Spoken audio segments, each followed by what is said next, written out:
पाठ है अभी न होगा मेरा अंत, मातृभूमि। ये है सूर्यकांत त्रिपाठी निराला का अति लघुतरात्मक प्रश्न। पढ़ते हैं सबसे पहले।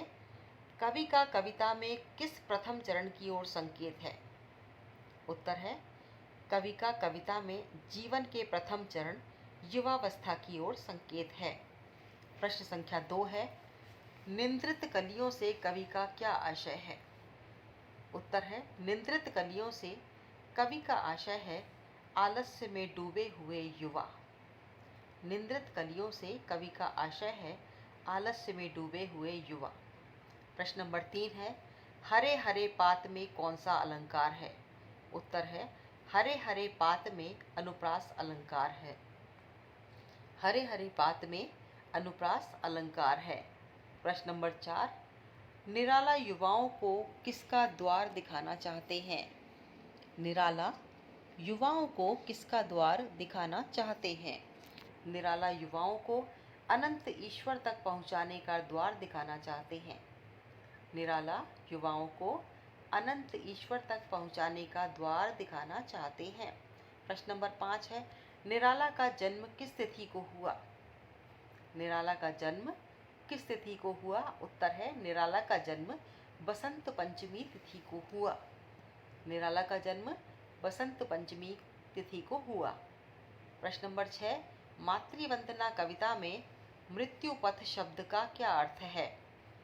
उत्तर है मातृवंदना कविता में मृत्यु पथ शब्द का तात्पर्य है मानव जीवन जो प्रतिपल मृत्यु की ओर बढ़ता है। प्रश्न संख्या 7 है, श्रम सिंचित फल से कवि का क्या आशय है? उत्तर है श्रम सिंचित फल से कवि का आशय है उनके द्वारा परिश्रम से अर्जित की गई वस्तुएं। श्रम सिंचित फल का मतलब है परिश्रम के द्वारा अर्जित की गई वस्तुएं। प्रश्न नंबर 8 है, जीवन के रथ पर चढ़कर का क्या अभिप्राय है? उत्तर है इसका अभिप्राय जीवन में लक्ष्य प्राप्ति के लिए आगे बढ़ना है। जीवन के रथ पर चढ़ने का अर्थ है लक्ष्य प्राप्ति के लिए आगे बढ़ना। खर तर शर का भाव क्या है? उत्तर है महाकाल के खर तर शर का भाव मानव जीवन में आने वाले कष्टदायक अनुभवों से है। खर तर शर का जो भाव है वह क्या है? महाकाल के खरतर शर का भाव है मानव जीवन में आने वाले कष्टदायक अनुभव। प्रश्न संख्या 10 है, मातृवंदना कविता में कवि माँ के चरणों में क्या अर्पित करना चाहता है? मातृवंदना कविता में कवि माँ के चरणों में क्या अर्पित करना चाहता है? उत्तर है मातृवंदना कविता में कवि माँ के चरणों में सकल स्वार्थ और श्रम सिंचित फल अर्पित करना चाहता है। मातृवंदना कविता में कवि माँ के चरणों में सकल स्वार्थ और श्रम सिंचित फल अर्पित करना चाहता है। प्रश्न संख्या 11 है, मातृवंदना कविता में कवि ने अपने श्रम का श्रेय किसे दिया है? मातृवंदना कविता में कवि ने अपने श्रम का श्रेय माँ भारती या भारत माता को दिया है। 12वां प्रश्न, मातृवंदना कविता में कवि निराला ने क्या भाव व्यक्त किया है? उत्तर है मातृवंदना कविता में कवि ने राष्ट्र प्रेम व देशभक्ति का भाव व्यक्त किया है। लघुतरात्मक प्रश्न है, कवि निराला को अभी न होगा मेरा अंत यह विश्वास क्यों है? उत्तर है कवि निराला को पूरा विश्वास है कि उनके भौतिक और कवि जीवन का अंत शीघ्र नहीं होने वाला है। इसका कारण कवि बताते हैं कि उनके जीवन में बसंत ऋतु जैसा उत्साह, उल्लास और आनंदमय समय अर्थात युवावस्था अभी अभी आई है, अभी उसका बहुत जीवन बाकी है। प्रश्न संख्या 14, अपने नवजीवन का अमृत सहर्ष सींच दूंगा में इसका आशय समझाइए। उत्तर है कवि निराला युवावस्था को लेकर कहते हैं कि वसंतागमन में जैसे प्रकृति में नवीन सौंदर्य छा जाता है, वैसे ही यौवन आने पर मेरे जीवन में भी नवीन उत्साह जाग गया है। मैं अपने जीवन को कर्म सौंदर्य रूपी अमृत से सींचकर खुशहाल बनाऊंगा। प्रश्न संख्या 15 है, अभी न होगा मेरा अंत के अनुसार बसंत आगमन पर प्रकृति में कौन कौन से परिवर्तन होते हैं? उत्तर है, बसंत ऋतु आने पर चारों ओर सुंदर प्राकृतिक दृश्य दिखाई देने लगते हैं। वृक्षों में हरे हरे पत्ते, डालियों पर कोमल कलियां दिखाई देने लगती हैं। प्रातः काल के समय सूर्य की किरणों के कोमल स्पर्श से कलियां खिलने लगती हैं।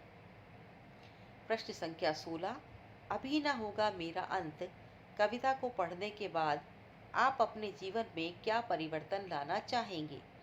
उत्तर, हम अपने जीवन में आशा, आस्था, विश्वास, उत्साह और जिजीविषा को बनाए रखेंगे। मार्ग की बाधाओं से विचलित नहीं होंगे। हम सब कुछ देकर भी दूसरों का हित या परमार्थ करने से पीछे नहीं हटेंगे। प्रश्न संख्या 17, मातृवंदना कविता के अनुसार कवि माँ के चरणों में क्या क्या समर्पित करना चाहता है? उत्तर है, कवि अपनी मातृभूमि की सेवा में अपना सर्वस्व समर्पित करना चाहता है। वह अपने परिश्रम से अर्जित सभी वस्तुएं माँ के चरणों में अर्पित करना चाहता है। सारी विघ्न बाधाओं को झेलते हुए और कष्ट सहन करते हुए भी वह सारे जीवन श्रम के स्वेद से सिंचित पवित्र कमाई माँ पर न्योछावर करना चाहता है। मातृवंदना कविता में क्या प्रेरणा या संदेश व्यक्त हुआ है? उत्तर है, मातृवंदना कविता देश प्रेम की भावना पर आधारित है। इसमें यह संदेश दिया गया है कि हमें भारत माता के चरणों में अपने सारे कर्म फल अर्पित कर स्वयं को धन्य मानना चाहिए तथा देश सेवा में अपना जीवन दे देना चाहिए। 19 नंबर का प्रश्न, मुक्त करूंगा तुझे अटल पंक्ति से कवि का क्या तात्पर्य है?